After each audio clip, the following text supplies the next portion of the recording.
How Adam Smith can change your life by Russ Roberts.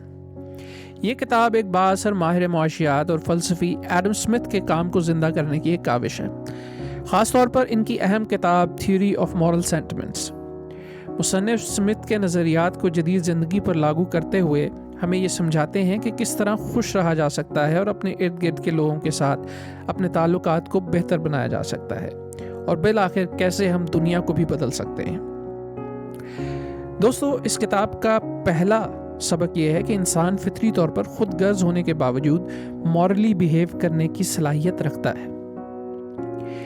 ये तसव्वुर करें कि एक दूर दराज मुल्क में आने वाले ज़लज़ले की वजह से लाखों लोग मारे गए हैं, और अब ये तसव्वुर करें कि शदीद इन्फेक्शन की वजह से आपकी छोटी उंगली काटना ज़रूरी हो गई है।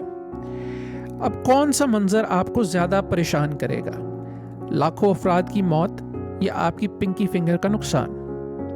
ज़्यादातर लोगों को किसी अजनबी की मौत से ज़्यादा अपनी छोटी उंगली के कट जाने की ज़्यादा परवाह होगी। फ़लसफ़ी एडम स्मिथ ने इस रुझान को बयान करने के लिए सेल्फ लव की इस्तिलाह इस्तेमाल की है। इस तसव्वुर से मुराद है कि इंसान फितरी तौर पर खुद गर्ज हैं। हम अपनी ज़िंदगियों और मफादात को हर चीज़ से बालातर रखते हैं। अगरचे खुद से मोहब्बत इंसानी फितरत में शामिल है, लेकिन स्मिथ के मुताबिक इसकी भी कुछ हदूद हैं। क्या आप वाकई अपनी छोटी उंगली बचाने के लिए दूसरे लोगों की जानें कुर्बान कर सकते हैं? हरगिज़ नहीं। स्मिथ ने इस्तदलाल किया है कि ज़मीर रखने वाला कोई भी शख्स इस बात को नाकाबिले कबूल समझेगा। अगर हम बुनियादी तौर पर खुद गर्ज हैं तो हमारी खुद गर्जी की ऐसी वाज़ेह हदूद क्यों हैं? स्मिथ के मुताबिक हमारा ज़मीर एक अंदरूनी ऑब्जर्वर की तरह काम करता है, जो हमारे तमाम अमाल का मुशाहिदा करके उन पर फैसले सादर करता है। इस तरह ये हमारी रहनुमाई करता है और गैर इखलाकी रवैयों की हौसला शिकनी होती है। अगर आप जानबूझकर अपने रवैये को बेहतर बनाना चाहते हैं तो आप इस तमाशाई या ऑब्जर्वर पर पूरी तवज्जो दें। इस तरह आप देखेंगे कि आपके अमाल कहाँ और कैसे गैर तसल्ली बख्श हैं। मिसाल के तौर पर जब मुसन्निफ़ ने पॉडकास्ट शुरू की तो उन्हें बहुत ज़्यादा बात करने की आदत थी। वो अपने मेहमानों को बोलने का मौका ही नहीं देते थे, लेकिन जब लिसनर्स ने उनसे इस बारे में शिकायत की तो उन्होंने अपने शो को लिसनर्स के नुक्ता नज़र से सुना, और जब उन्हें लगा कि लोग दुरुस्त कह रहे हैं तो उन्होंने अपना रवैया बदला और अपने मेहमानों को बोलने का ज़्यादा वक्त देने की कोशिश की। उन्होंने बिलाखिर अपने पॉडकास्ट को बेहतर बनाया क्योंकि उन्होंने अपने अंदरूनी ऑब्जर्वर को सुना। दोस्तों, दूसरा पॉइंट ये है कि अगर आप खुश रहना चाहते हैं तो आपको झूठी तारीफ को रद्द करते हुए इज्जत कमाना होगी। हर कोई खुशी का राज जानना चाहता है। 18th सेंचुरी में एडम स्मिथ ने सोचा कि उन्होंने वो राज पा लिया है। हम खुशी के मामले में इनके ख्यालात को एक जुमले में जमा कर सकते हैं।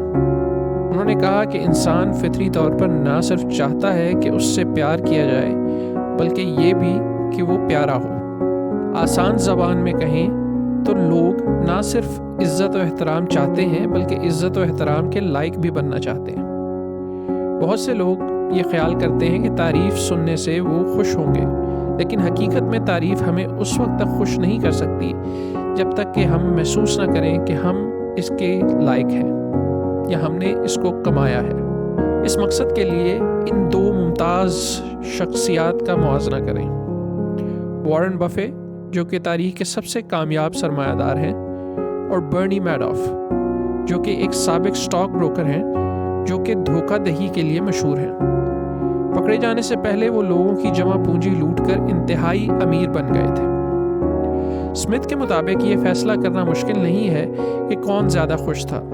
गो के पकड़े जाने से पहले मैडॉफ की बहुत तारीफ़ की जाती थी, लेकिन वो जानते थे कि वो तारीफ़ के मुस्तहिक नहीं है, इसलिए वो हकीकी तौर पर खुश नहीं हो सकते थे।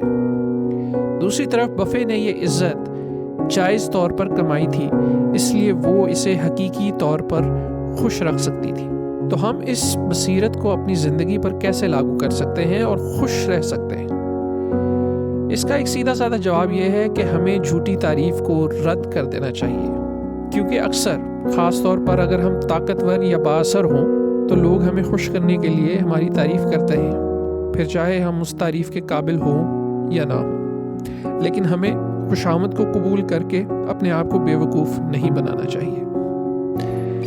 اب تک کے لیے بس اتنا ہی. بقیہ حصے کے لیے اس سمری کی اگلی ویڈیو دیکھیں. اور دوستو اگر آپ نے ہمارا چینل سبسکرائب نہیں کیا تو اسے سبسکرائب کر لیں اور بیل آئیکن کو ضرور پریس کر لیں تاکہ ہماری ہر نئی ویڈیو آپ تک پہنچ سکے. بہت شکریہ.